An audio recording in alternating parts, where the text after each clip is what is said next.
Rain fell over Manhattan the way it only does in late autumn, cold and relentless, turning the streets into rivers of reflected light.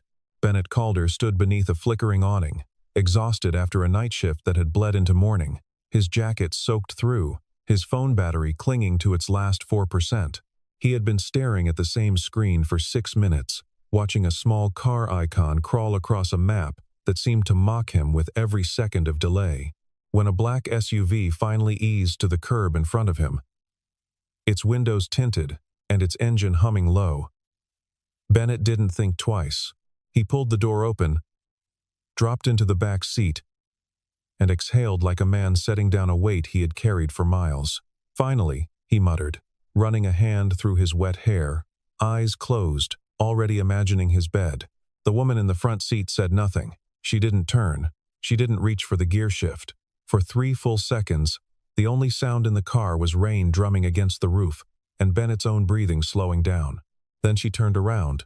Her eyes were the kind that made rooms go quiet, sharp and unreadable, framed by a face that belonged on magazine covers rather than in the front seat of a car idling on a wet street at midnight. Bennett felt his stomach drop. There was no driver's badge on the dashboard, no app running on a mounted phone, no little air freshener shaped like a pine tree, just leather that smelled like money, and a woman staring at him as though he had broken into her house. "I'm so sorry," Bennett said quickly, already reaching for the door handle. "I thought this was my ride." He fumbled with the lock, cheeks burning, ready to disappear back into the rain and pretend the last 30 seconds hadn't happened. But before his fingers found the latch, her voice cut through the silence, calm, controlled, and strangely amused. "You called this car an Uber." It wasn't a question. Bennett froze halfway out of his seat, glancing at her, unsure whether he was about to be thrown out onto the sidewalk or reported to someone with a badge. She studied him a moment longer, taking in the exhaustion etched into his face, the fraying cuffs of his jacket, the honesty in his embarrassment that no wealthy man trying to impress her would ever bother faking. Something in her expression shifted, just barely, the corner of her mouth curving in a way that looked almost foreign on her face, as if she hadn't used that particular muscle in months. Bennett straightened, ready to apologize a second time and leave for good. But she spoke first. "Sit down," she said, and the words landed with a weight that made him hesitate. He turned back slowly, one hand still on the door. "I'll take you home," she added, watching him with an expression he couldn't quite name. Somewhere between curiosity and disbelief at her own decision, Bennett Calder had no idea he had just climbed into the car of Vivienne Ashford, a woman worth more money than entire towns. A woman who had never once, in 17 years of building an empire, let a stranger this close without a reason. Her name meant nothing to him, and that alone made her want to know more. Vivienne Ashford ran Ashford Meridian Group, a company with its name etched into skyscrapers and quarterly headlines, and she had spent nearly 2 decades learning that every man who smiled at her was doing math behind his eyes. Boardrooms had taught her to read intention before words were even spoken. Somewhere along the way, she had stopped trusting anyone who wasn't already trying to take something from her, and she had grown so used to that particular chess game that she barely noticed she was always playing it. Bennett Calder didn't play games, mostly because he didn't know there was one being played. He worked long, unglamorous hours patching together enough shifts to keep his life afloat, carrying debts from a past he rarely spoke about, and a marriage that had ended somewhere between disappointment and silence. When Vivienne told him her name, expecting the usual flicker of recognition that came from strangers who read business magazines or watched the news, Bennett only tilted his head. "Should I have heard of you?" he asked. And the question came out so genuinely that Vivienne actually laughed. A short, surprised sound that seemed to catch her off guard as much as it caught him. She glanced at the logo stitched discreetly into the leather seat beside him. The same crest, stamped on the building where 300 people answered to her every single day. And he hadn't even registered it existed. For a woman used to being recognized in restaurants, in airports, in rooms full of people angling for her attention, his blank expression felt like fresh air after years of smoke. She asked what he did for a living, expecting the usual inflated answer men gave when trying to sound impressive in front of money. Bennett simply told her the truth, plainly, without embellishment, describing work that paid the bills and little more. He wasn't trying to charm her. He wasn't fishing for a job, a favor, or a phone number. He said it the way a man says something when he has nothing left to prove, and that particular kind of honesty was rarer to Vivienne than anything gold-plated in her penthouse. There was a quiet dignity to him that she couldn't quite categorize. A stillness that came from someone who had already lost the things most people were terrified of losing. He didn't complain about the rain, the long hours, or the exhaustion visible under his eyes. He simply existed in the moment, present in a way that made the car feel smaller, warmer, more like a conversation, and less like a transaction. Vivienne noticed the way he sat, with his hands loosely folded, the calm of a man who had survived something and decided not to let it define his face. It was the watch on his wrist that caught her attention next, an old leather-strapped piece with a cracked face and hands frozen at some hour that no longer mattered.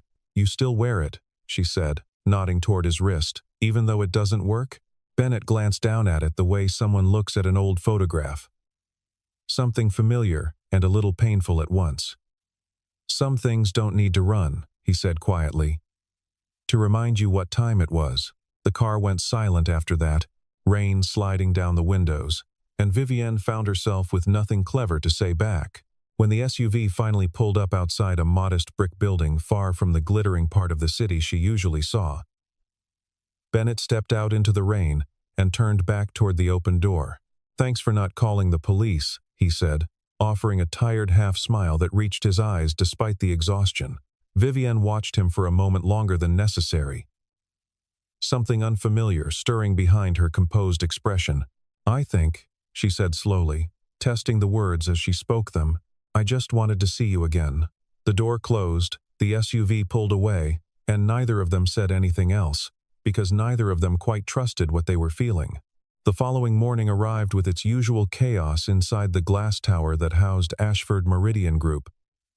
Elevators packed with executives clutching coffee and tablets, phones buzzing before anyone had even sat down.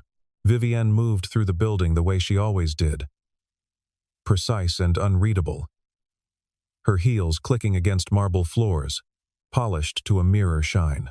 She had a critical meeting scheduled that morning regarding a stalled construction project, one that had already eaten through more budget than anyone wanted to admit aloud. An assistant handed her a folder containing the names of the outside contractors brought in to troubleshoot the delays. She flipped through the pages without much interest until one name stopped her cold: Bennett Calder. For a moment she thought it might be a coincidence, a common enough name in a city of millions, but something in her chest told her otherwise before she even reached the conference room. When she stepped through the doors and every head in the room rose in practiced deference, she saw him standing near the back wall in a faded work jacket, utterly unaware that the woman walking in was about to become the center of everyone's attention. Bennett's eyes met hers and widened slightly, the same disbelief crossing his face that had crossed hers a moment earlier. He had spent the last 12 hours assuming their strange rainy encounter had been a one-time collision of bad luck and worse timing, never imagining he would see her again, let alone see her running the very company that had hired him for temporary repair work. "You're the CEO?" he asked under his breath as she passed him, low enough that only he could hear it. Vivienne kept her expression composed for the room but allowed herself a small, sharp reply meant only for him. "And you're the man who let himself into my car," she said, before continuing toward the head of the table as though nothing unusual had happened at all. Word moved quickly through a room full of people trained to notice power shifting even slightly. Some of the senior staff exchanged glances, wondering if this unfamiliar contractor was some kind of connection they hadn't been briefed on. An outside hire, with hidden influence. Vivienne offered no explanation, choosing instead to let the meeting proceed as scheduled, though she found her attention drifting toward Bennett more than she wanted to admit even to herself. The tension in the room thickened as engineers pulled up blueprints on a massive screen, walking through structural plans that had already been approved twice by senior staff months earlier. It was Bennett who spoke first, raising a hand slightly before pointing toward a section of the design that had been glossed over by everyone else in the room. He explained, in plain and unhurried language, that a particular load-bearing calculation didn't account for changes made during an earlier phase of construction, a detail so small it had slipped past 3 separate review teams. Several of the senior engineers bristled, unaccustomed to being corrected by a man in work boots rather than a tailored suit. Vivienne watched the exchange carefully, arms crossed, waiting to see whether he would back down under the weight of their skepticism the way most outsiders did. "Are you certain?" she asked finally, her voice cutting through the murmurs of doubt circling the table. Bennett met her gaze without flinching, without the nervous energy he'd carried the night before in the rain. "If I'm wrong," he said simply, "you can fire me." The room fell silent as 2 engineers pulled up the original files and cross-referenced the numbers Bennett had pointed to, and within minutes their faces confirmed what he already knew. Vivienne said nothing, but something behind her eyes had already changed. The way a person looks at someone differently once they've proven they don't need to be looked at all. After the meeting dispersed, Vivienne asked Bennett to stay behind, closing the heavy glass door until the noise of the office faded into a muffled hum outside. "You're really just a temporary repairman?" she asked, arms folded, studying him the way she studied contracts, searching for something hidden between the lines. Bennett allowed the smallest smile to cross his face, the kind that suggested there was more beneath the surface than he was ready to share.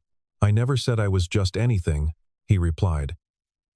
And for the second time in less than a day, Vivienne Ashford found herself without a clever response. Over the following weeks, Vivienne began finding reasons to walk past the section of the building where Bennett was working, reasons that grew increasingly transparent even to her own staff.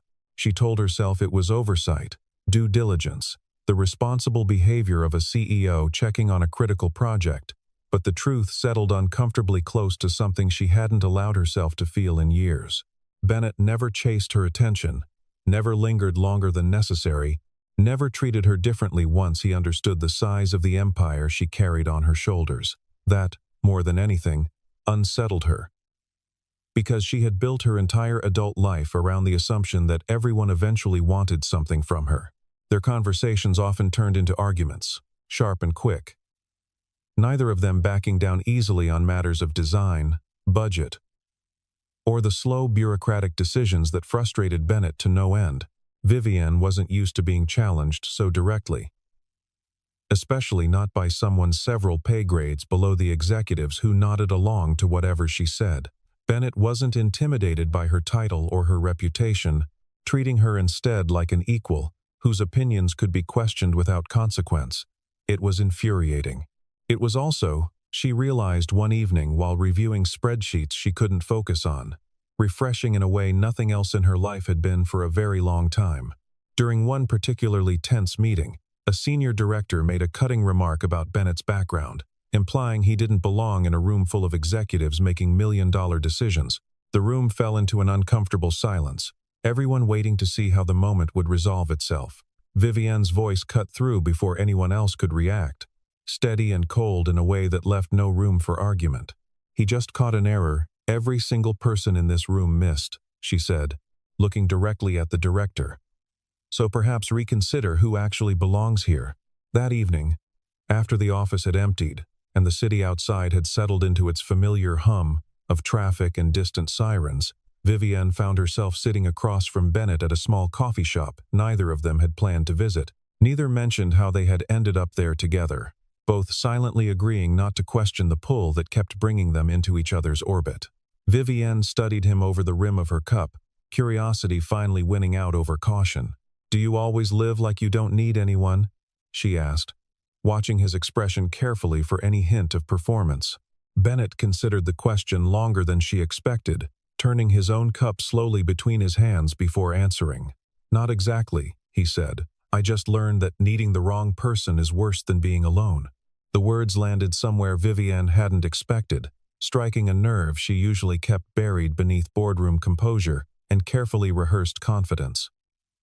She thought of a man from her past, someone who had once claimed to love her while quietly maneuvering behind her back in a business deal that nearly cost her everything she had built. She had learned, in the years since, that love came with invoices attached, that affection often masked ambition, and that trusting someone completely was a luxury she could no longer afford.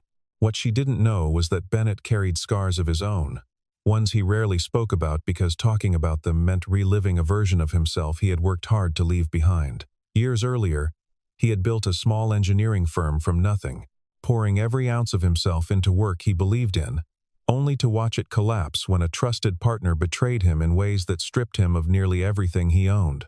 Rather than fight through years of lawsuits and public battles to reclaim his name, Bennett had simply walked away, choosing quiet rebuilding over the exhausting spectacle of proving himself right to people who had already made up their minds. "If I weren't a millionaire," Vivienne asked suddenly, watching him closely, "would you still be sitting here talking to me?" Bennett didn't hesitate, didn't perform thoughtfulness the way some men did before answering questions like that. "Yes," he said simply. She pressed further, needing to hear the reasoning behind an answer that came far too easily for someone with her history of disappointment. "Why?" Bennett met her eyes directly, his voice low but certain. "Because I like the woman sitting across from me," he said. "Not her bank account."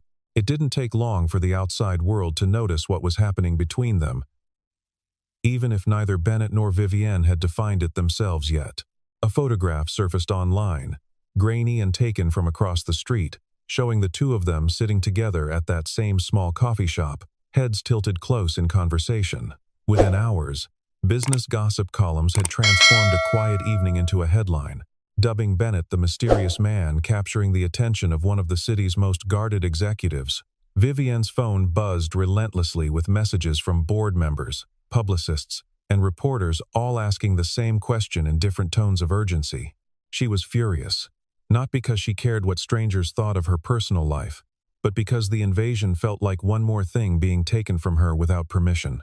Bennett, by contrast, remained unusually calm when she called him that evening, his voice steady despite the storm clearly building on her end of the line. "You could deny it," he offered, giving her an easy way out if she wanted one. "And you?" she asked, testing him, waiting to see if he would retreat the way most people did when things became complicated. "I don't have anything to deny," Bennett said simply. And something about his lack of panic made her own anger settle slightly. The pressure, however, didn't stop with gossip columns and curious headlines. Several major shareholders, uneasy about the sudden public attention surrounding their CEO, began voicing concerns during private calls that quickly made their way back to Vivienne's office.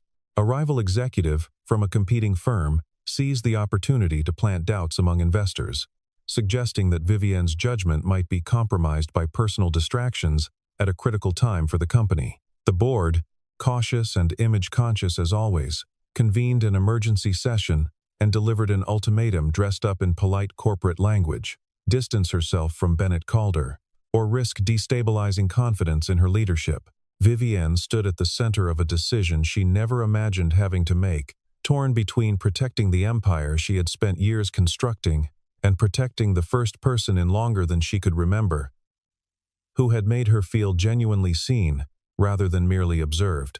She replayed years of careful calculation in her mind, every relationship measured against risk, every emotion filtered through the lens of what it might cost her professionally. And yet, when she thought of simply walking away from Bennett to appease a room full of men in expensive suits, something inside her resisted, with a force she hadn't expected. One rainy evening, unable to settle the storm inside her own head, Vivienne found herself standing outside Bennett's apartment building, water soaking through her coat as she waited for him to appear. When he finally stepped outside, surprised to see her there uninvited, she admitted something she rarely allowed herself to say aloud. "I don't know why I keep finding my way to you," she said, voice quieter than he had ever heard it. Bennett studied her for a long moment before answering. "Maybe you don't need to know," he said, taking a small step closer. The distance between them shrank until it felt almost non-existent. Rain falling around them as the noise of the city faded into background static. For one suspended moment, it seemed as though nothing else in the world mattered beyond the two of them standing there together. But just as their faces drew close enough to feel each other's breath, Vivienne pulled back sharply, years of self-protection reasserting themselves before her heart could finish making a decision her mind wasn't ready to allow. She turned and walked back toward her car without another word, leaving Bennett standing alone in the rain, watching her disappear the same way she had first appeared in his life. The following morning, Bennett's phone rang with a number he didn't recognize, and the voice on the other end delivered news that hit him harder than he expected. It was Vivienne's attorney, informing him coldly that his services on the project were no longer required and that he needed to vacate the site immediately. Bennett stood frozen for a long moment after the call ended, staring at nothing in particular, wondering if the woman who had pulled back from him in the rain had also decided to erase him from her professional life entirely. Bennett packed up his tools without arguing, without calling anyone to demand an explanation, because somewhere deep down, he had expected this outcome from the very beginning. People like Vivienne belonged to a world with rules he didn't fully understand, a world where inconvenient complications were removed as efficiently as a bad line item on a budget report. He told himself he wasn't angry with her, that he understood the pressures she faced, but the ache in his chest told a slightly different story as he loaded the last of his equipment into his truck. What Bennett didn't know was that Vivienne had never issued the order that removed him from the project. When she discovered what had happened, her fury eclipsed anything the board members had witnessed from her in years. Doors slamming and voices raised in a way that sent junior staff scattering from the executive floor. She demanded to know who had authorized the decision, and the answers she received led her down a trail that grew more troubling with every step. Someone on the board had acted independently, using their influence to sideline Bennett without her knowledge or consent. Determined to understand the full picture, Vivienne pulled Bennett's employment history and background, expecting routine paperwork, but finding something far more complicated buried beneath the surface. She discovered that years earlier, Bennett Calder had been the lead engineer at a respected firm, a company that collapsed under the weight of a massive financial fraud scandal that made headlines at the time. His name had been dragged through that scandal, his reputation shattered publicly, though the deeper records told a very different story than the one that had circulated in the press. The truth, Vivienne learned, was that Bennett had discovered the fraud himself and attempted to report it through proper channels, only to be betrayed by the very leadership he had trusted to act with integrity. Rather than face accountability, the executives responsible had orchestrated a cover-up that placed the blame squarely on Bennett's shoulders, using his position to shield themselves from consequences. He lost his career, his reputation, and nearly his entire sense of identity in the process, choosing silence afterward not out of guilt, but to protect former colleagues who would have been ruined alongside him if the full story ever surfaced. Vivienne sat with the files late into the night, understanding now why Bennett carried himself the way he did, quiet and unassuming despite everything he had endured. He wasn't a failed man rebuilding from nothing out of necessity. He was a man who had been crushed by a broken system and had somehow emerged with his integrity fully intact. She thought of every assumption she had made about people who claimed to have nothing, realizing how wrong she had been about what nothing truly meant in Bennett's case. She found him the next day at a small diner near his apartment, sliding into the booth across from him, without waiting for an invitation. "Why didn't you tell me?" she asked, her voice carrying none of its usual boardroom sharpness. Bennett looked up slowly, surprised to see her there after everything that had happened the day before. "Because I didn't want you to like me for my past," he said quietly. Vivienne reached across the table, resting her hand near his, though not quite touching. "I already liked you," she said, "before I knew any of it." It was during that same conversation, while reviewing the documents she had pulled from Bennett's old company files, that Vivienne noticed something that made her blood run cold. The fraud that had destroyed Bennett's career years earlier bore striking similarities to financial irregularities she had recently begun noticing within her own company's books. And buried within the old records was a name she recognized immediately, a name that belonged to someone currently sitting on her own board of directors.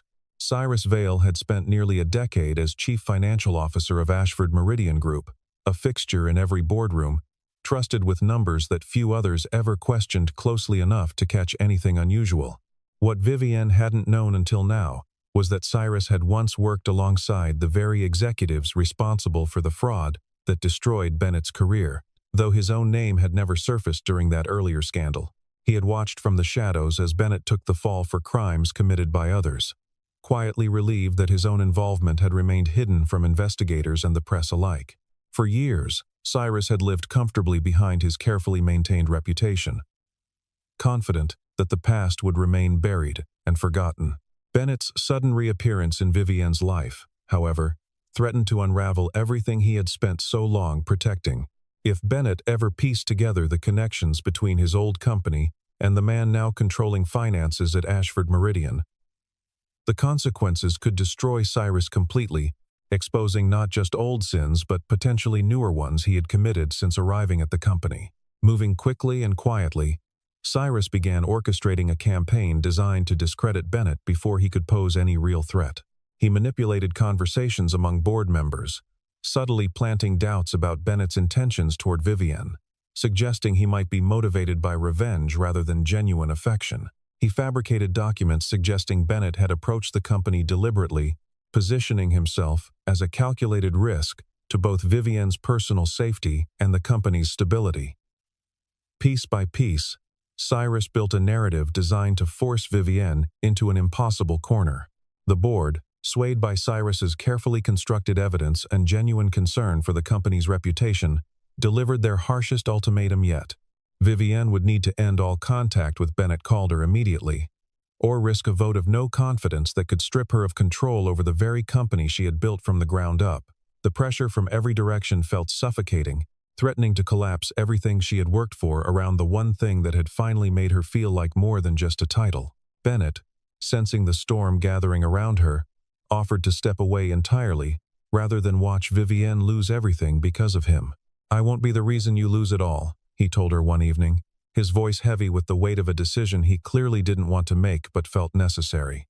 Vivienne shook her head firmly, refusing to let him carry that burden alone. "You're not the reason," she said, stepping closer to him. "You're the reason I finally remembered what I'm actually fighting for." In that moment, standing in the quiet aftermath of everything threatening to tear them apart, Vivienne closed the remaining distance between them and kissed him. It wasn't rushed or desperate, but steady and certain, the kind of gesture that answered every unspoken question hanging between them since that rainy night in the back of her car. This was no longer curiosity or coincidence. This was something neither of them intended to walk away from, regardless of what the board, the press, or anyone else had to say about it. Not long after, Bennett received an anonymous email containing a file that would change everything.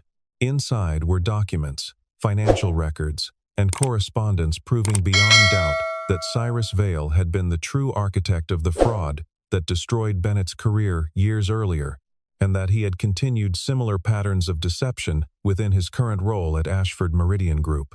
Bennett and Vivienne spent the following days working quietly, careful not to alert anyone within the company to what they had discovered. They gathered old emails that Cyrus had believed long deleted, contracts bearing his signature buried beneath layers of shell companies, and financial transfers that traced a clear pattern of deception spanning nearly a decade. Piece by piece, they built a case so thorough that no amount of clever misdirection could unravel it once presented in the right room, to the right people. The most critical piece of evidence arrived almost by accident. A recording Vivienne discovered while reviewing archived security footage from a meeting years earlier, one where Cyrus had unknowingly been caught discussing details of the original fraud with a former colleague. The audio was imperfect, muffled in places, but clear enough to establish exactly what Cyrus had known and exactly when he had known it. Vivienne listened to it 3 times before finally allowing herself to feel something close to relief, understanding that the truth was finally within reach. The company's annual shareholder meeting arrived with unusual tension hanging in the air, board members and investors filling the grand conference hall unaware of what was about to unfold. Cyrus, confident that his manipulations had secured his position, stood before the room with practiced ease, ready to deliver his final blow against Bennett's credibility. He painted Bennett as a manipulative outsider, someone who had inserted himself into Vivienne's life with calculated precision, exploiting her emotions to gain influence over the company itself. Vivienne sat quietly through his accusations, her expression unreadable, allowing him to finish every carefully rehearsed word without interruption. When he finally paused, clearly expecting silence, or perhaps applause from board members eager for resolution, Vivienne spoke instead. "Are you finished?" she asked, her voice calm in a way that unsettled him more than shouting ever could have. Cyrus faltered slightly, sensing something shift in the room, that he hadn't anticipated. That was when Bennett walked through the doors. No longer the exhausted man who had once stumbled into the wrong car on a rainy street, but someone standing tall with purpose and quiet authority. He moved to the front of the room, laying out documents on the table with methodical precision, walking the stunned audience through years of carefully hidden fraud. Piece by piece, he revealed how Cyrus had orchestrated the original scandal that destroyed his career, how he had shifted blame to protect himself, and how he had continued similar behavior within Ashford Meridian itself. Cyrus attempted to interject, his voice rising with practiced indignation, insisting the documents had been fabricated or taken out of context to smear his reputation. Vivienne, without a hint of hesitation, pressed play on the recording she had discovered, letting his own voice from years earlier fill the silent room with unmistakable clarity. Every board member sat frozen, watching the color drain from Cyrus Vale's face as the truth he had spent a decade burying finally surfaced in front of everyone who mattered. The chairman of the board rose slowly from his seat, his expression grim as he addressed the room. "Cyrus Vale," he announced, his voice carrying clearly across the stunned silence. "You are suspended, effective immediately." Cyrus said nothing further, gathering what remained of his composure as security quietly escorted him from the room. Vivienne remained standing at the front, watching him go, though everyone present could see that her decision regarding what came next was far from finished. In the weeks that followed, Vivienne worked methodically to restore order within her company, using her renewed authority to reverse every consequence Cyrus had tried to inflict on Bennett's reputation. She ensured that the truth about the original fraud years earlier was properly documented and publicly corrected, clearing Bennett's name from a scandal that had never truly belonged to him. It was a quiet kind of justice, delivered not through headlines or public apology tours, but through careful, deliberate action that mattered far more to Bennett than any public statement ever could. The board, humbled by how thoroughly they had been manipulated, offered Bennett a senior engineering position within the company, an opportunity that would have restored his career overnight with prestige most people spent decades trying to achieve.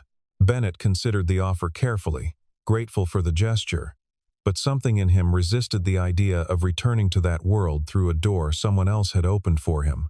He didn't want to be remembered as the man who got everything handed back to him because of who he was dating. He told Vivienne as much one quiet evening, sitting across from her in her apartment, the city lights glowing faintly through the windows behind them. "I don't need you to give me a position," he said, watching her carefully to see if the words might hurt more than he intended. Vivienne nodded slowly, understanding completely. "I know," she said, her voice softer than he had heard it before. "I just need you to stop closing yourself off." The silence that followed wasn't uncomfortable, but heavy with everything neither of them had said aloud until now. Vivienne finally allowed herself to admit something she had never spoken to anyone, not even in the years of therapy she rarely attended. "I spent so many years building an empire," she said quietly, staring at her own hands rather than at him, "so that no one could ever hurt me again." Bennett watched her, waiting patiently, letting her find her own way through the words. "And did it work?" he asked gently. She shook her head slowly, admitting a truth that felt both terrifying and freeing at once. "No," she said. "It didn't." Bennett reached across the space between them and took her hand, not saying anything, simply letting the gesture carry the weight that words couldn't quite manage. For the first time in longer than either of them could remember, neither felt the need to protect themselves from the other. Vivienne looked up at him, something softer in her expression than the sharp composure she wore in every boardroom, every negotiation, every carefully managed public appearance.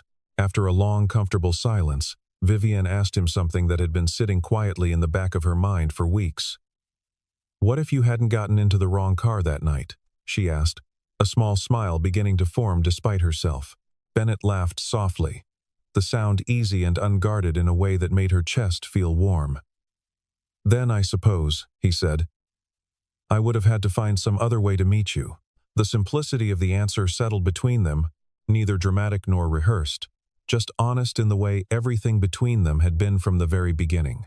Bennett soon decided to start his own small engineering firm, choosing to rebuild his career from the ground up rather than accept a position handed to him through Vivienne's influence.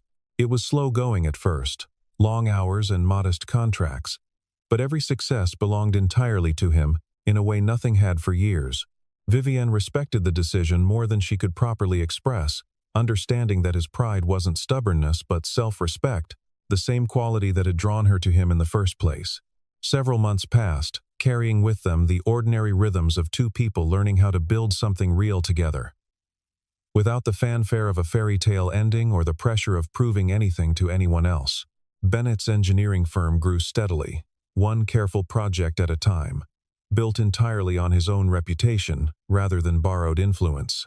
Vivienne continued running Ashford Meridian Group with the same sharp focus she always had, though something in her had softened, a quiet ease that colleagues noticed but rarely mentioned aloud.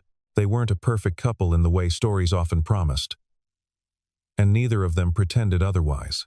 They still argued, sometimes over small things like schedules, and sometimes over larger disagreements about how much of their lives should remain private versus shared with the world.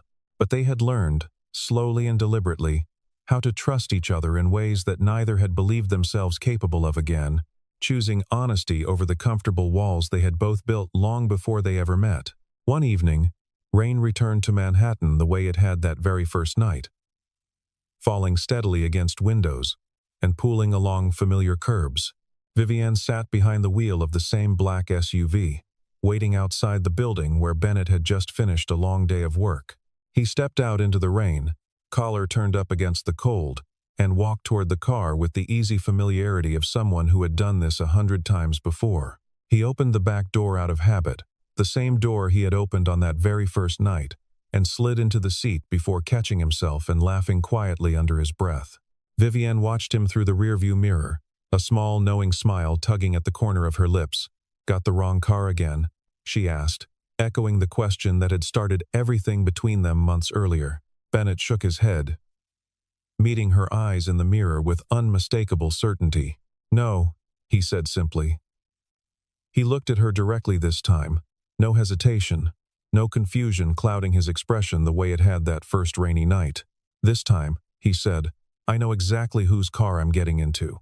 The words settled between them, carrying far more weight than the simple sentence suggested. A callback to everything that had changed since that accidental first meeting.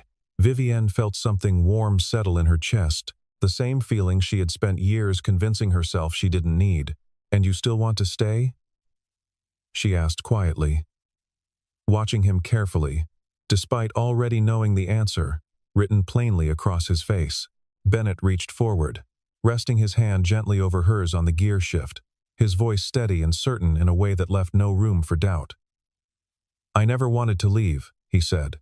The car pulled away from the curb slowly, moving through the rain-soaked streets of a city that had somehow brought together two people who had spent years convincing themselves they didn't need anyone at all. What began as a simple mistake, a tired man climbing into the wrong car on a cold, rainy night, had quietly become the most important accident of both their lives. Bennett never fell for Vivienne because of her fortune, and Vivienne never fell for Bennett because of the quiet tragedy hidden in his past. They found each other because, for the first time in years, each of them had finally been seen exactly as they were, without pretense, without agenda, without the armor either had worn for so long they'd nearly forgotten what it felt like to set it down. There was no rushed proposal, no grand gesture staged for an audience, no promise larger than either of them was ready to make. There was only a quiet hand, resting over another, a car moving steadily through familiar streets, and two people who had learned, against every odd stacked in their separate lives, how to finally let someone in.